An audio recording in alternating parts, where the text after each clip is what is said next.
Evelyn, Richard, Caleb, and Marla Morrow on the surface, just another quiet family living on the edge of town. But behind the locked doors of their crumbling farmhouse, they built something unspeakable, a secret underground torture chamber. For years, people vanished without a trace, and no one suspected the Morrows. That is, until the police discovered what was hidden beneath their barn. Evelyn, Richard, Caleb, and Marla Morrow lived on the outskirts of town, tucked away in a weathered farmhouse that looked as if time itself had forgotten it. The house sat hunched against the wind, with cracked paint peeling from its sides and rust eating away at its roof. Few ever drove down the narrow dirt road that led to the property, and those who did rarely lingered. For most in the small community, the Morrow house was more a landmark of decay than a place where anyone truly lived. Yet inside its shadowed rooms, life pulsed in ways that outsiders could never imagine. The Morrows were rarely seen in daylight. On the rare occasions they ventured into town, they moved like ghosts, silent, tight-lipped, and always together. Evelyn, the mother, with her severe face and sharp eyes, often appeared to scan every corner of the grocery store as if hunting for something more than food. Richard, broad-shouldered and stoic, handled the few conversations necessary, never giving more than curt nods. Caleb and Marla, the two adult children, trailed behind, pale and withdrawn, never once seen laughing or speaking casually with strangers. Their presence unsettled people, but no one had reason to challenge them. In small towns, unusual families often earned a space of their own, tolerated but avoided. Despite their silence, whispers surrounded the Morrows. Some said they were hiding a fortune somewhere in the crumbling property. Others claimed they were simply eccentric and too proud to leave the land their ancestors had farmed. A few recalled faint screams carried by the wind on quiet nights, quickly dismissed as coyotes or imagination. No one could ever prove anything, and after enough time, suspicions dulled. People chose to shrug off the unease, preferring not to stir trouble where none seemed obvious. From a distance, the farmhouse gave little away. Windows were always covered, either with heavy curtains or boards nailed across the frames. The yard grew wild with weeds that reached knee-high in summer and curled dry and brittle in winter. A faded no trespassing sign swayed on a rusted chain, daring anyone to ignore its warning. The barn, though weather-beaten, remained strangely well-kept compared to the rest of the property, with its doors locked tight and its structure maintained as if it mattered more than the house itself. On certain nights, faint lights flickered from within its cracks, glowing faintly before vanishing back into darkness. The Morrows seemed to thrive on their isolation, creating an invisible wall between themselves and the world. Delivery drivers were never allowed past the gate. Any visitor who mistakenly entered their land was quickly confronted, their questions cut short by Richard's cold stare. The family's life was lived in shadows, guarded and impenetrable, leaving neighbors to invent their own stories. What no one realized was that beneath the surface of the Morrows' secrecy lay a truth far darker than gossip could conjure. The farmhouse was not simply a relic of neglect, and the barn was not simply a place for tools or animals. The family had carved out a hidden purpose for their land, one that would remain undiscovered until a single mistake brought everything crashing down. Daniel Whitaker was known in town as someone reliable, the kind of man who never broke a promise. At 28, he worked long days as a mechanic, fixing farm equipment for nearly everyone in the county. He was steady, dependable, and always easy to reach, which is why his sudden disappearance unsettled the community almost immediately. The last anyone heard from him, he mentioned a job that seemed straightforward, repairing an old tractor on the Morrow property. Friends remembered his hesitation when he first spoke about it, his half-joking remark that the Morrows gave him the creeps. Still, work was work, and Daniel prided himself on taking jobs others turned down. On the morning he vanished, his truck was seen driving toward the dirt road leading to the farmhouse. Hours later, when he failed to show up at the garage where he was expected, calls went unanswered. By nightfall, his family began to worry. The next morning, his truck was found abandoned miles away, parked awkwardly on the side of a country road. The keys were missing, and the driver's seat was pushed too far back, as if someone taller than Daniel had last used it. His wallet and phone were gone, the police were contacted, and a missing persons report was filed. In small towns, such cases usually begin with cautious optimism, as many adults disappeared for short periods due to personal troubles or voluntary trips. But those who knew Daniel insisted that wasn't possible. He had no debts, no known enemies, and no reason to vanish without telling someone. Detectives quickly began piecing together his final hours. Phone records revealed his last call came from within range of the Morrow property, cutting off abruptly just after noon. That detail sharpened the investigation and placed a spotlight on the farmhouse that had long sat in uneasy silence at the town's edge. Detectives approached the Morrows for questioning. The family greeted them with a practiced calm. Richard explained that Daniel had never arrived, suggesting perhaps he got lost. Evelyn stood beside him, arms folded, offering nothing more than a stiff nod. Caleb and Marla hovered behind their parents, their faces blank, as though rehearsed. Officers left with no evidence strong enough to press further, but the family's composure felt off, too smooth for people confronted with such serious questions. The town's unease deepened as days passed without answers. People recalled vague memories of others who had vanished under strange circumstances in past years, a drifter last seen at the gas station, a traveling salesman who never checked out of the motel. No one had ever linked these disappearances to the Morrows, but the connection now seemed difficult to ignore. The farmhouse, with its locked windows and shuttered barn, suddenly looked less like a decaying property and more like a place designed to hide something, with Daniel still missing. Investigators began watching the Morrows from a distance. Late at night, when most homes were dark, faint lights flickered in the barn. Sometimes shadows shifted across the windows, long and unnatural, as though more people were inside than the family alone. Each observation fed a growing suspicion. What had once been whispers among neighbors was beginning to take shape as a terrifying possibility.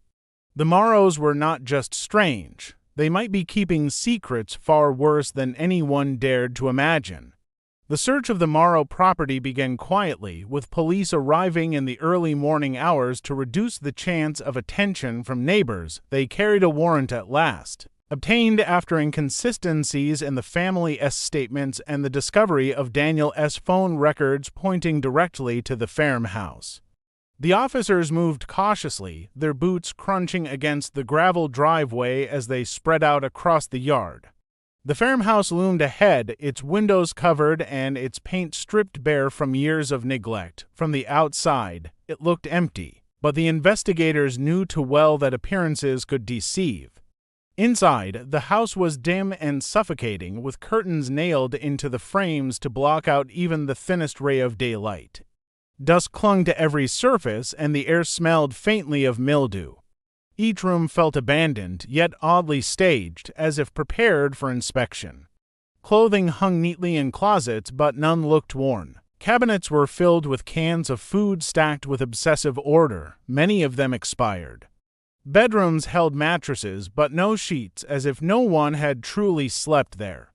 The more the officers searched, the clearer it became that the farmhouse was only a shell, a place meant to distract from where the family really lived their lives. The true unease began when they turned to the barn.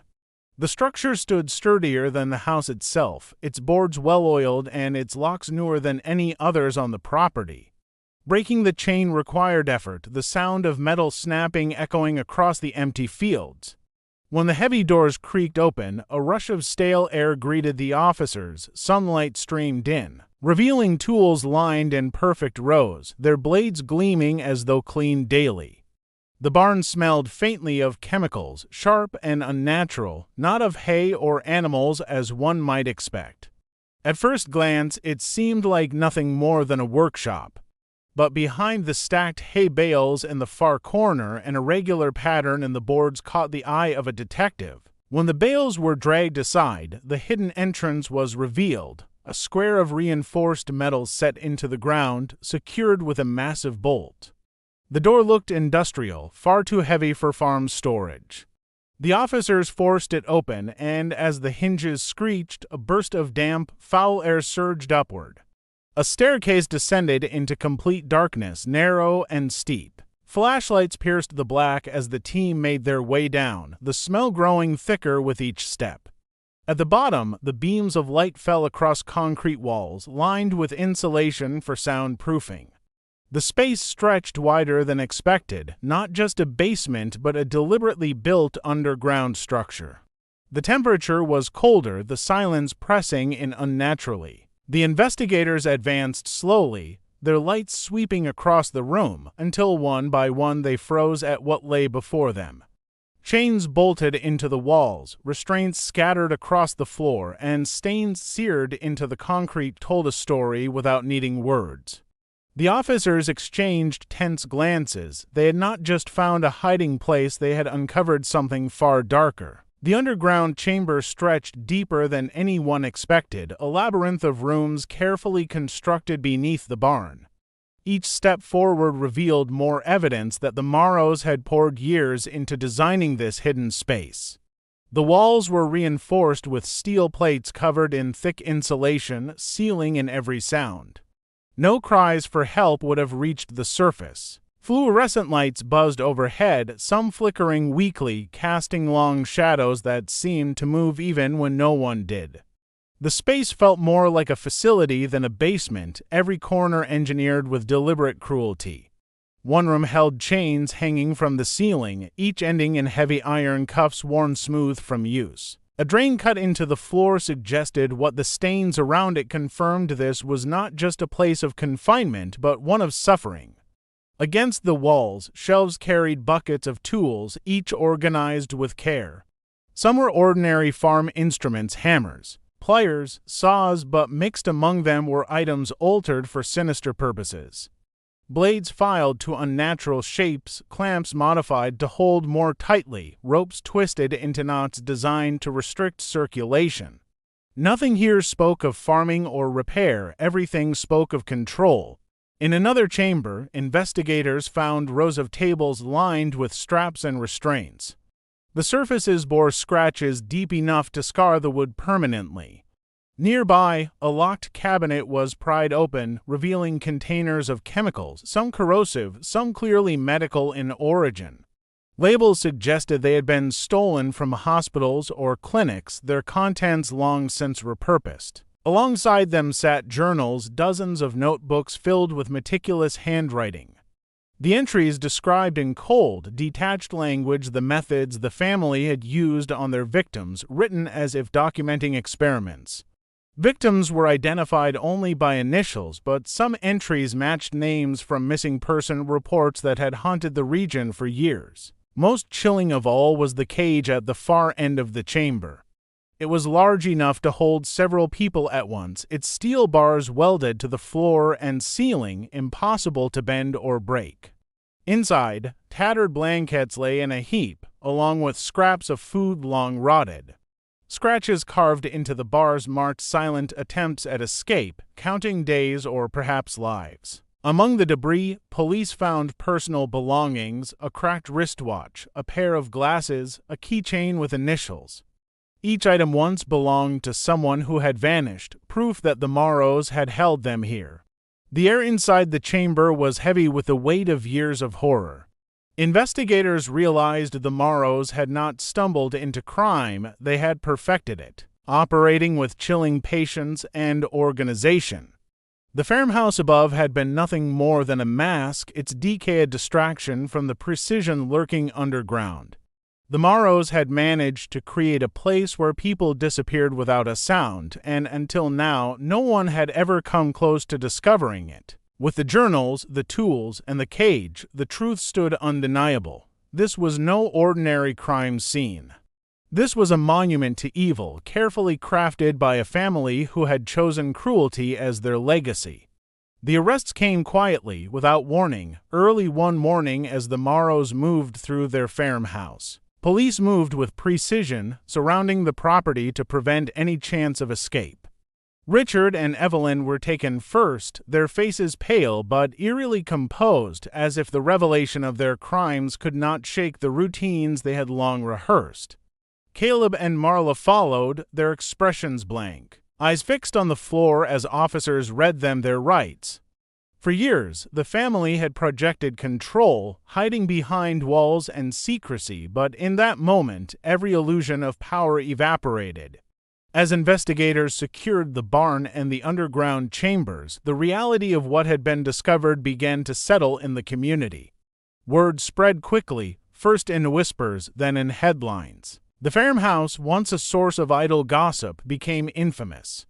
Reporters and curious onlookers lined the perimeter, cameras capturing the peeling paint, the rusted fences, and the silent barn that had concealed horrors beyond imagination. The Morrows' neighbors stared in disbelief. The quiet family they had tolerated, the household they had avoided questioning, had been orchestrating atrocities beneath their very eyes for nearly 2 decades. Inside the underground chamber, forensic teams worked methodically, documenting every restraint, every tool, every fragment of evidence. DNA confirmed the identities of multiple victims, some missing for years. Personal belongings matched items long reported lost or stolen. Each discovery painted a clearer picture of the systematic nature of the crimes. The journals, once dismissed as mere diaries, revealed chilling precision, plans, schedules, and detailed accounts of how the Morrows had lured people to the property, subdued them, and maintained control over their captives. The writing was methodical, almost clinical, demonstrating a level of organization that shocked even the most seasoned investigators. The farmhouse and barn were sealed as crime scenes, but the community could not close its eyes to the magnitude of what had been unearthed. Parents whispered to their children about the dangers of strangers. Locals revisited stories of past disappearances with a new understanding, realizing now that the missing had likely been brought to the Morrow property. The idyllic calm of rural life had been shattered, replaced with an undercurrent of fear that even time could not erase. The Morrows' crimes became a reference point in law enforcement circles, a grim reminder of how evil could hide behind ordinary appearances. In court, the Morrows' composure finally faltered. Facing evidence they could no longer deny, their silence could not shield them. The chilling photographs, the meticulously catalogued tools, the bound journals, and the DNA evidence formed an unassailable case. The prosecution described the crimes not as spontaneous acts of violence, but as the deliberate and sustained operation of a family who had perfected the art of concealment. As the trial progressed, the world learned the extent of the suffering endured in that hidden chamber beneath the barn, and the Morrows' reputation as a quiet, odd family was replaced by their true identity, predators. Years later, the farmhouse remained sealed, a monument to the darkness that had once lived there. Investigators and journalists returned occasionally, studying the methods, the planning, and the control the family had exerted over their victims. The town moved forward, but the memory lingered, a reminder that appearances can deceive and that evil can thrive where no one dares to look closely. The Morrows, stripped of freedom and forced to face their crimes, had learned too late that secrecy is fragile, and that even the most carefully hidden horrors will eventually be exposed.